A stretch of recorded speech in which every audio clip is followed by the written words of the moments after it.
Hi everyone, Mark Clayton here and welcome to today's haircut. Today I want to focus on a bit more of a curl within hair. Changing the shape, I want to focus on a bit more of about natural growth patterns when we're working with curly, coily, wavy hair. With that in mind, let's jump right in. A client's come in today and she said to me, she honestly did talk to me, a bit scary if she does, but still she's fun. So she did come in today and she said to me, I want to have a bit more of a bowl type shape within my haircut. I've got my fringe, but I want to create a bit more of a bowl, a bit more of a rounded shape to it. She's got long hair, she had long hair for a long time. So it's a big change for her today. So how do we make that transition feel comfortable, but also work with the shape that she's wanted? Doesn't have any pictures, so it's down to that conversation between me and her about what is going to really work for her hair type, texture, and how she styles it.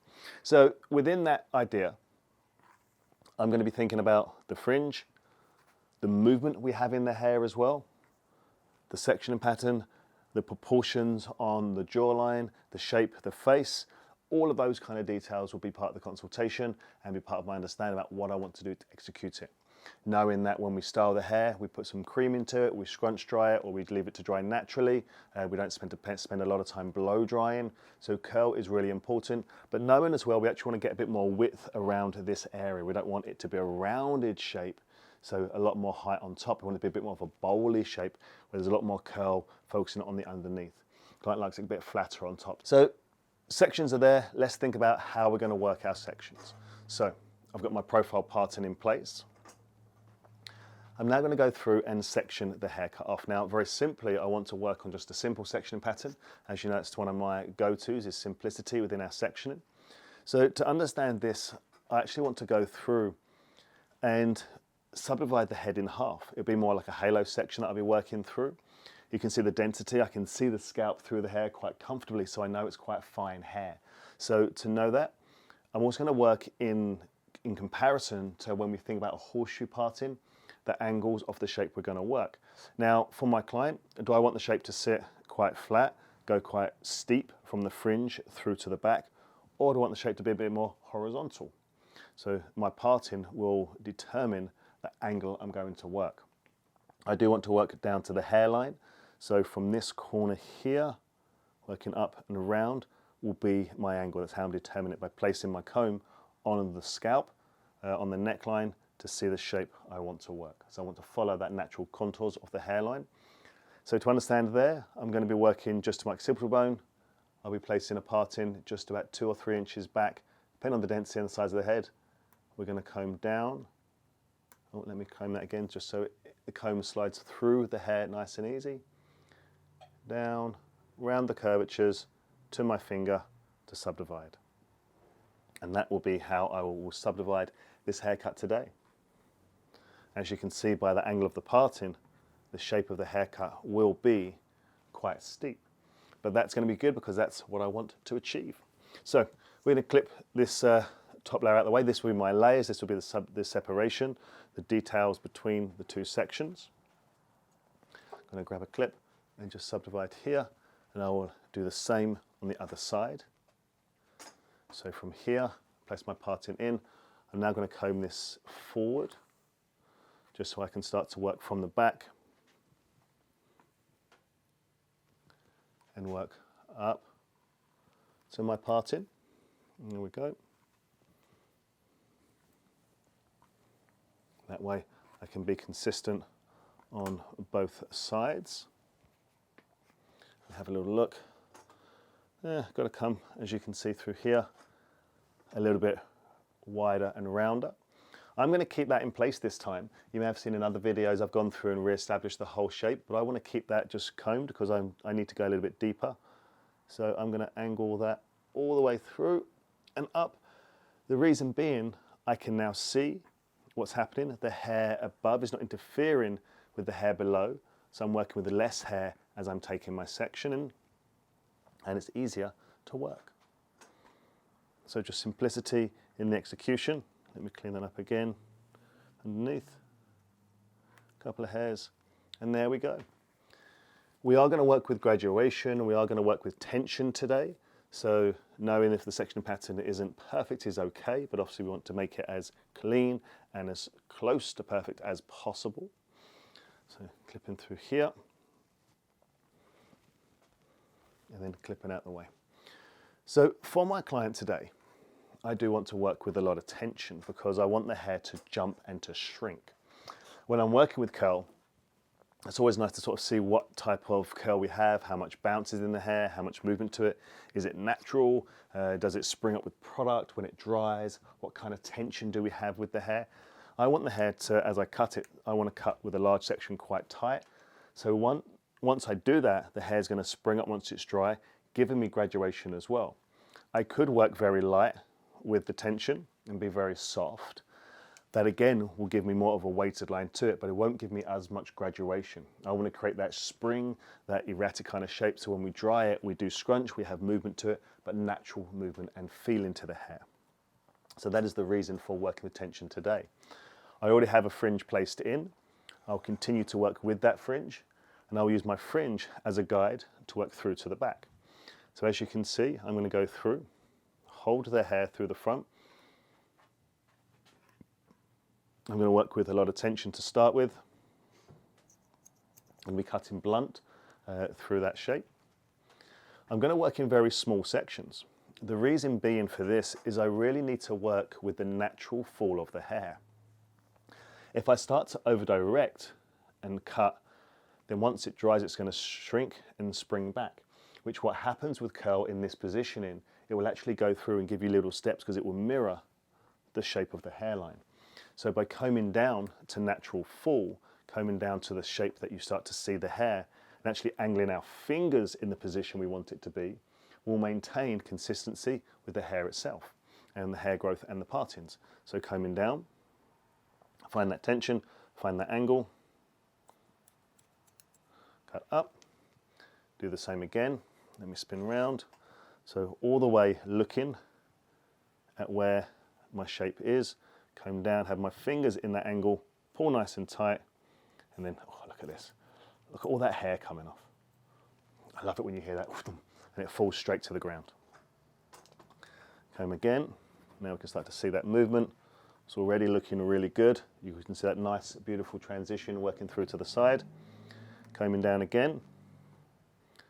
Find that angle, get my tension, get my fingers in the position. And then cut. Let's move around to the back.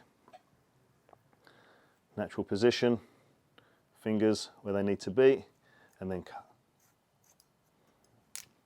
This is like one of my happy moments cutting this hair. I love working this type of detail. Large sections, big graduation, strong sections.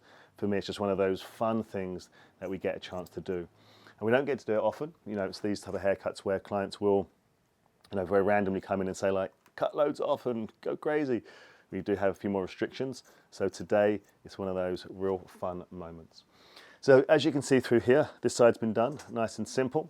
Let me move that curl, let me shake that up. You can start to see as I start to dry it and move it, very heavy weighted to it, a lot of tension, a lot of movement, a lot of feeling. As you come around to the side, beautiful, beautiful, beautiful result, but beautiful transition all the way through to the outside. I'm going to continue on through the back area. I'm actually going to take this back a little bit shorter. When I've done that, I just saw it. Let me show you that you can see where my brain's at, where I'm thinking. With that style and that movement, I just started to see this area here.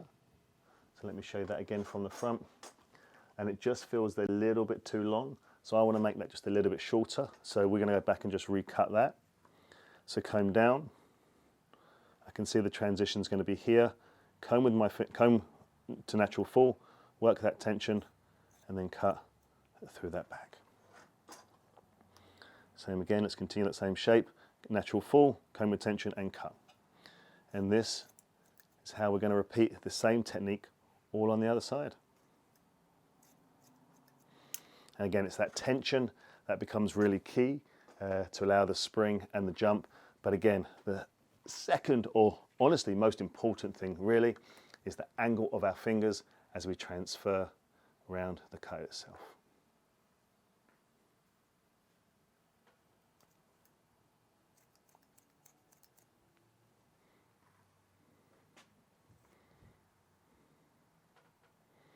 Same positioning. When we're working on the other side, my hand position is slightly different. So as I'm going through, I'm not working fingers down, which is comfortable, I'm working fingers up. So as I comb down, I will comb, I will hold the hair between the fingers, angle my fingers, then clamp and slide down to create the tension, and then go through to cut. So focusing a little bit more on steps as I'm working through gives me a little bit more consistency and control through this side.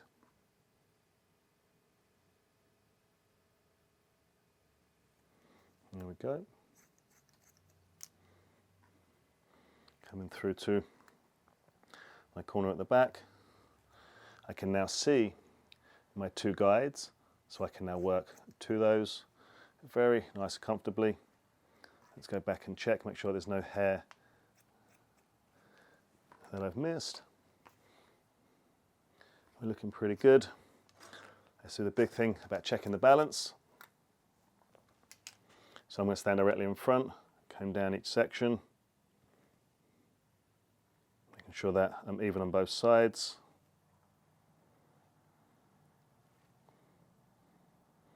Actually, a little corner here, so I think my tension was maybe a little bit tighter, or I just wasn't as strong. There we go, that's what I've seen, that's what I'm seeing. Let's go through and cut those off again. Dun, dun, dun. Fingers and good. Love it. Okay, so perimeter's done. Perimeter's in there. We've created some texture, some movement. We've got some curl. We've got some energy going on. Let's move that shape around. Get some detail. Again, show the client how they're going to style it. They're going to be pushing it forward using their hands, working that detail for that beautiful, beautiful, beautiful curl and finish all through. And this can be longer, shorter, you can work different shapes to it. It's that perfect detail, that perfect result with that curl all the way around. And you'll see it so much more detailed once I've dried and spent more time on it. So perimeter is finished. Now let's move on to the internal layers. Again, I want to maintain a similar result to what you've seen through this already. I don't want to go through and change too much, but I do want to layer this shape. So to layer the shape through the fringe, that's really random, and I put those words in. To layer the internal layers, to put layers on the haircut. Oh, it's been a long day, I promise you, it's been a long day. So we're going to go through and layer, and we're going to connect through to the fringe and connect through to the back, which is the idea of the word in there. So as we do that, we are going to enclose everything into the center. That's going to allow the middle to be a little bit shorter, but also to maintain the length on the outside. As I said before, having width over here is really, really important. So I want to maintain length on these sides. So to do that, we're going to work this first side. Everything will be combed to the center, and I'll be working that rounded shape all the way through to mirror my feeling. I've got the length of my fringe here first of all. So let's comb up. Find the length of that fringe, that top section. I'm now going to point cut.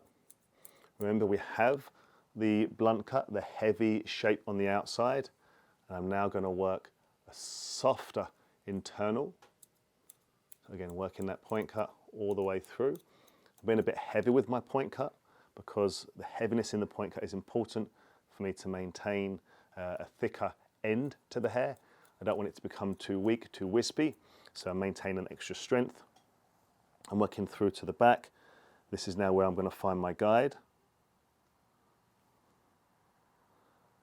As you can see through the back of the head here, guide on the underneath, and I'm going to point cut working up vertically, and then making sure we've got our corner through the side. So knowing that shape when the hair comes through to the side and we style it, I've maintained lots of weight around that parting, weight around the external, which I will go through and just point cut into in just a second, but a beautiful result all the way through. Layers, movement and texture to blend in. I'll do the same on the other side, just so I'm consistent. Here I now get to have two guides because I'm going to go through and establish a guide from the right hand side first as well. So when I comb through to the, or comb across to the center, I will see I have a guide from the front and then from the back as well. Point cut, re-establish. As you can see, the point cut through here is just that little bit shallower, a little bit heavier, as I mentioned, so it's stronger. Come up towards myself with over direction, finding my guide and point cutting for consistency all the way through. Last section, I'm going to come through to the back, comb across, again, find my guide. This is uncomfortable to keep combing and keep cutting this positioning, so I'm going to comb uncomfortable and cut comfortable. Quite a popular term in the industry that we hear. And I'm going to comb that across as well. Comb through here and then establish that corner. So now when I comb through to the sides, I'll have the same result on both sides, the same detail, the same finish all the way through. Last thing I need to do is just go through and point cut any extra hair, any overhangs that have happened before I finish. So let's comb everything forward. Let's have a look. A little bit of extra length here. I can just point cut over. The reason for now the point cut is just to maintain that little bit of softness in the layering so the transition is consistent on both sides. I'm combing forward through the front, and then as I work through to the side, I will continue to comb in the same fashion that I did when I cut the hair to the natural fall, looking at the growth pattern around the crown, letting the hair fall naturally to where it wants to lie. Combing down, having my fingers angled in that position.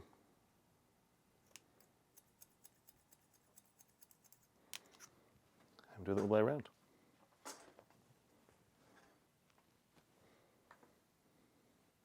So that becomes key now when we're looking at the shape. Point cut to the detail, point cut to the natural fall, just so we know if my client does go through and move their hair back and forth, change his position, nothing's going to stick out or overhang in any way. So that's just really important.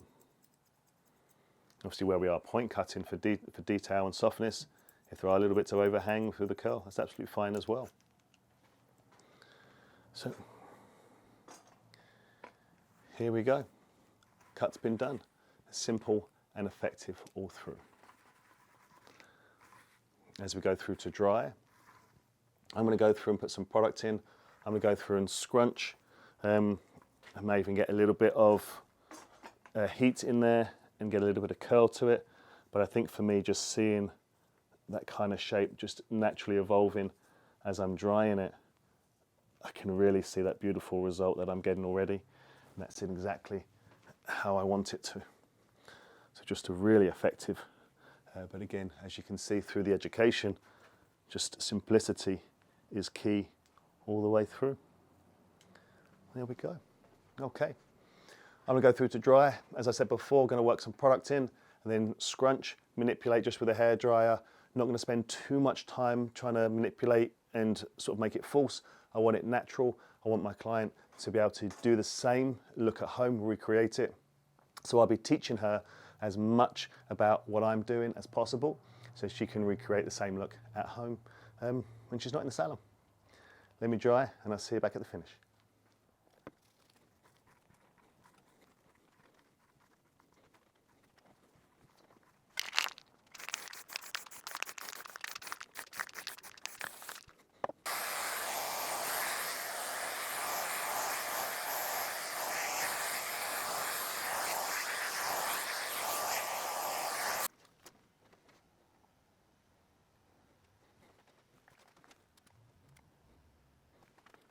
Okay, so here we are on the finish. I went through first of all and just dried very naturally through the top of the diffuser.